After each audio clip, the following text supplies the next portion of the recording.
ايه هي؟ انت مين؟ انا؟ انت اللي مين يا سعاده البيه؟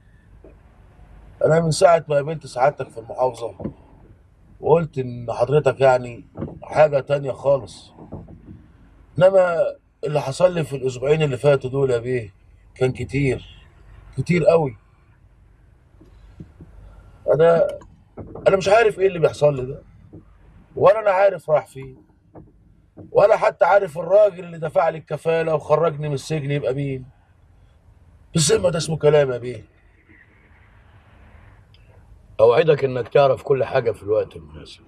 ده وعد. شوف يا سعاده البيه، كل اللي انا قلته قبل كده وكل اللي سعادتك سمعته وشفته كان مراوغه. روغه. ايوه يا بيه، مراوغه. ما كانش فيه غير حاجه واحده بس هي اللي صح.